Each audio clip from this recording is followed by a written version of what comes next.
Hello friends, welcome back Spain news channel. இன்றைக்கி இந்த வீடியோவில் பார்த்தீங்கன்னு வச்சுக்கோங்களேன், மிக முக்கியமான ஒரு ஆன்மீக பரிகாரத்தை தான் இப்போ இந்த வீடியோவில் அதிரடியாக பார்க்க போகிறோம். ஆன்மீக பரிகாரம் பார்க்குறதுக்கு முன்னாடி எதை பற்றிய ஆன்மீக பரிகாரம் அப்படிங்கிறத இன்ட்ரோ மூலிமா பார்த்துடலாம். நாளை நாள் தேதி பார்த்தீங்கன்னு வச்சுக்கோங்களேன், ஜூலையுடைய 24ஆம் தேதி. அதே போல் தமிழ் மாதம் பார்த்தீங்கன்னு வச்சுக்கோங்களேன், குரோதி ஆண்டுடைய 4வது மாதமான ஆடி மாதத்துடைய 8ஆம் நாள்.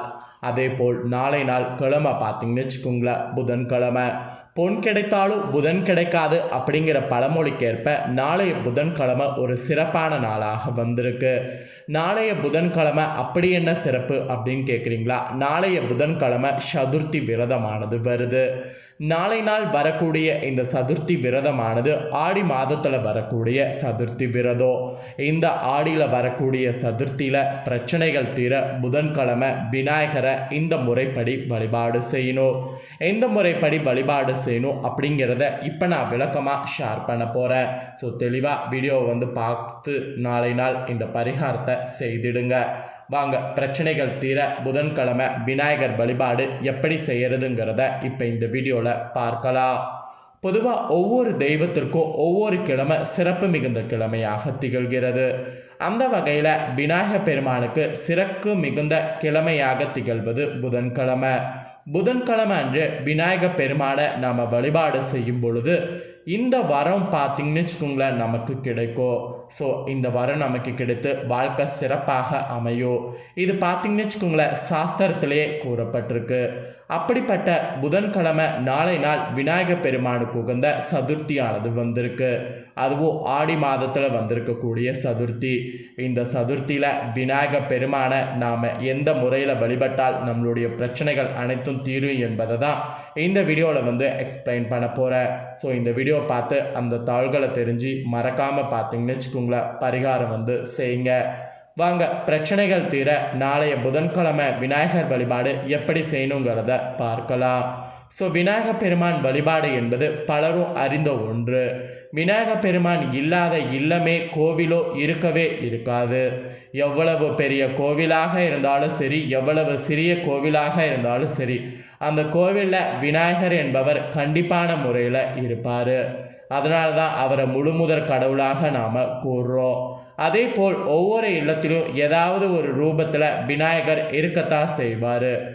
அப்படிப்பட்ட விநாயகரை வீட்டிலையே வழிபடக்கூடிய ஒரு எளிமையான முறை தான் இப்போ நான் சொல்லக்கூடிய முறை.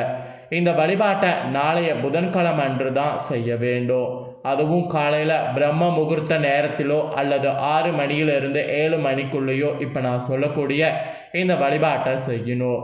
இந்த வழிபாட்டிற்கு நம்மளுடைய வீட்டில் விநாயகருடைய படமோ சிலையோ தேவைப்படும். இதை தவிர்த்து நமக்கு அருகம்புல் வேண்டும். 21 அருகம்புல்லை எடுத்து வைத்து கொள்ளுங்க.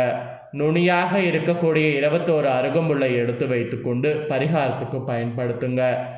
இந்த கிளைகள் பார்த்திங்கன்னு வச்சுக்கோங்களேன், அதாவது அருகம்புல்லுடைய கிளைகள் இருக்குல்ல, அது ஒற்றைப்படை எண்ணிக்கையில் இருக்க வேண்டும் என்பது குறிப்பிடத்தக்கது. ஸோ 3, 5, 7 என்ற எண்ணிக்கையில் கிளைகள் இருப்பது போல மொத்தம் 21 அருகம்புல்லை பறித்து வைத்து கொள்ளுங்க. இந்த 21 அருகம்புல்லையும் ஒரே நூலை வைத்து கட்டிக்குங்க. ஒரே நூலை வைத்து கட்டி விநாயகர் பெருமானுக்கு முன்பாக வைத்து விடுங்க. விநாயகர் பெருமானுக்கு முன்பாக வைத்துவிட்டு விநாயகர் பெருமானுக்கு ஒரு நெய் தீபத்தை ஏற்றி வையுங்க. உங்களுடைய வேண்டுதல் என்னவோ, பிரச்சனை என்னவோ அதை விநாயகர் பெருமானிடம் கூறுங்க. அவ்வளவுதாங்க. இந்த சிம்பிளான விஷயத்தை தான் பண்ணணும். அவருக்கு நெய்வேத்தியமாக வீட்டில் இருக்கக்கூடிய ஏதாவது ஒரு பொருள் வைங்க. அதாவது உலர் திராட்சை, பேரிச்சம்பழம், கற்கண்டு, அவுள், பொரிக்கடலை போன்ற ஏதாவது ஒன்றை வைங்க. ஸோ வைத்து வழிபாடு செய்யுங்க. இவை எதுவுமே இல்லை என்றால் நாட்டு சர்க்கரையை வைத்து கூட வழிபாடு செய்யுங்க. இப்படி நீங்கள் நாளை புதன்கிழமை அருகம்புல்லை வைத்து விநாயகருக்கு இந்த மாதிரி நெய்வேத்தியம் வைத்து வழிபாடு செய்தீங்கன்னா உங்களுடைய வேண்டுதல்கள் எதுவாக இருந்தாலும் அது நிறைவேறும். பிரச்சனைகள் மெயினாக உங்களுக்கு தீரும். ஸோ உங்களுக்கு வரம் பார்த்திங்கன்னு வச்சுக்கோங்களேன் கண்டிப்பாக கிடைக்கும். அருகம்புல்லை பார்த்திங்கன்னு வச்சுக்கோங்களேன், நீங்கள் இந்த மாதிரி வைத்து பூஜை செய்ததுக்கு பின்னாடி அது உங்களுடைய வீட்டு நிலைவாசலில் வைத்து விடுங்க. இப்படி நிலைவாசலில் வைப்பதன் மூலம் வீட்டிற்குள்ளே எந்தவித தீய சக்திகளும் வராது. இது சாஸ்திரத்தில் கூறப்படுது. மேலும் வீட்டில் எந்தவித தீய சக்திகளும் இருக்காது. ஸோ அதனால் கவலையே பட வேண்டாம். முழுமுதற் கடவுளான விநாயக பெருமானுக்கு உகந்த அருகம்புல்லை வைத்து வழிபாடு செய்ய நம்மளுடைய வேண்டுதல்கள் நிறைவேறும். ஸோ இந்த ஒரு தகவல்களை இந்த வீடியோவில் சொன்னது கண்டிப்பாக உங்களில் நிறைய பேருக்கு ரொம்ப யூஸ்ஃபுல்லாக இருந்திருக்கும். கண்டிப்பாக யூஸ்ஃபுல்லாக இருந்ததுன்னா மறக்காமல் இந்த பரிகாரத்தை அன்றைய நாள் செய்திடுங்க. மேலும் இந்த பரிகாரத்தை தொடர்ந்து கடன் தீர ஆலமர பரிகாரமும் பார்த்தீங்கன்னு வச்சுக்கோங்களேன், இந்த ஆடி சதுர்த்தி அன்னைக்கு செய்யலாம். ஆலமர பரிகாரம் எப்படி செய்யணும் அப்படிங்கிறத ஷேர் பண்ணுறேன். ஆலமர பரிகாரம் கண்டிப்பாக அன்றைய நாள் செய்திங்கன்னா கடன் உங்களுக்கு தீரும். வாங்க எப்படிங்கிறத பார்க்கலாம். வாழ்க்கையில் பல பிரச்சனைகள் இருந்தாலும் கடன் பிரச்சனை என்பது மிகப்பெரிய பிரச்சனையாக திகழ்கிறது. கடன் என்ற ஒன்று நம்மளுடைய வாழ்க்கையில் வந்துவிட்டாலும் பிரச்சனைகள் என்பது கூடவே சேர்ந்து வந்துவிடும். வீட்லேயும் சரி, வருமானத்திலையும் சரி, செலவு செய்யும் பொழுது சரி, இப்படி எதுவாக இருந்தாலும் அவை அனைத்திலும் இந்த கடன் என்ற ஒன்று உள்ள நுழைந்து நமக்கு பிரச்சனைகள் கண்டிப்பாக கொடுக்கும். அப்படிப்பட்ட பிரச்சனைகள் நீங்க வேண்டும் என்றால் கடனும் நீங்க வேண்டும். அப்படி கடன் நீங்க வேண்டும் என்று நினைப்பவர்கள் பல பரிகாரங்களை செய்திருந்தாலும் ஆலமரத்துக்கடியில் செய்யக்கூடிய இந்த ஒரு பரிகாரம் மிகவும் நல்ல பலனை தரக்கூடியதாக திகழ்கிறது. இந்த ஆன்மீக பரிகாரத்தை தான் இப்போ இந்த வீடியோவில் சொல்ல போகிறேன். ஆலமரத்தில் செய்யக்கூடிய நவக்கிரக பரிகாரங்களை கண்டிப்பாக இந்த வீடியோவில் தெரிஞ்சு வரக்கூடிய ஆடி சதுர்த்தி புதன்கிழமை நாளினால் இதையும் செய்யுங்க.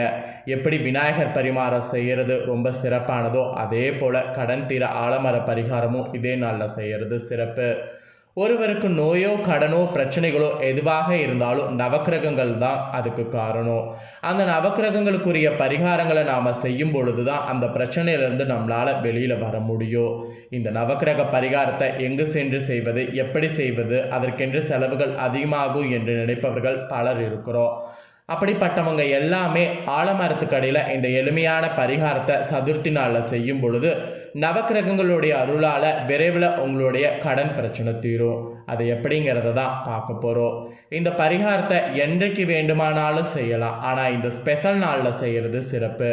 யார் செய்கிறீர்களோ அவர்களுக்கு சந்திராஷ்டமம் இல்லாத நாளாக பார்த்து செய்கிறது சிறப்பு. நாளை நாள் மேக்சிமம் நிறைய பேருக்கு சந்திராஷ்டமம் இருக்காது, அதனால் நாளை செய்யுங்க. இந்த பரிகாரத்துக்கு நமக்கு 9 சோழிகள் வேண்டும். அதே போல் 9 நிறத்தில் துணிகள் வேண்டும். நவக்கிரகங்களில் ஒவ்வொருவருக்கும் உகந்த துணிகளை வாங்கி கொள்ளுங்க. சூரியனுக்கும் செவ்வாய்க்கும் சிவப்பு நிற துணி, சந்திரனுக்கும் சுக்கரனுக்கும் வெள்ளை நிற துணி, குருவிற்கு மஞ்சள் நிற துணி, சனிக்கு கருப்பு நிற துணி, ராகுவிற்கு நீல நிற துணி, கேதுவிற்கு பலவண்ண நிறத்தில் இருக்கக்கூடிய துணி, புத பகவானுக்கு பச்சை நிற துணி. இந்த மாதிரி துணிகளை அந்தந்த இது கொண்டு வாங்கி கொள்ளணும். பரிகாரத்துக்கு ஒவ்வொரு துணிக்குள்ளும் ஒவ்வொரு சோழியை வைத்து முடிச்சு போட்டுக்கொள்ளணும். வீட்டில் இருந்தோ ஒரு பாட்டிலில் தண்ணீரும் வெள்ளத்தையும் எடுத்துக்கொண்டு செல்லணும். பக்கத்தில் இருக்கக்கூடிய விநாயகர் ஆலமரத்துக்கு சென்று அந்த மரத்தடியில் வெள்ளத்தை போட்டு தண்ணீரை ஊற்றி விட வேண்டும்.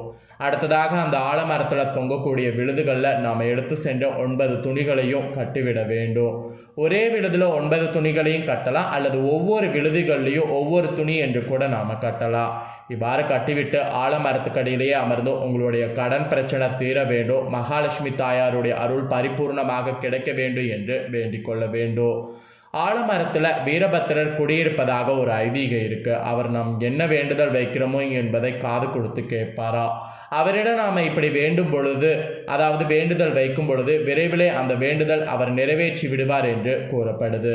மிகவும் எளிமையான இந்த ஆலமரத்தடி நவக்கிரக பரிகாரத்தை நீங்கள் இந்த சதுர்த்தி அன்னைக்கு ஒரு முறை செய்தீங்கன்னா கண்டிப்பாக பார்த்தீங்கன்னு வச்சுக்கோங்களேன், விரைவில் உங்களுக்கு இருக்கக்கூடிய அனைத்து விதமான பிரச்சனைகளும் தீரும். ஸோ அந்த நம்பிக்கை இருந்ததுன்னா நீங்கள் இந்த ஆடியுடைய சதுர்த்தியில் ட்ரை பண்ணுங்கள்.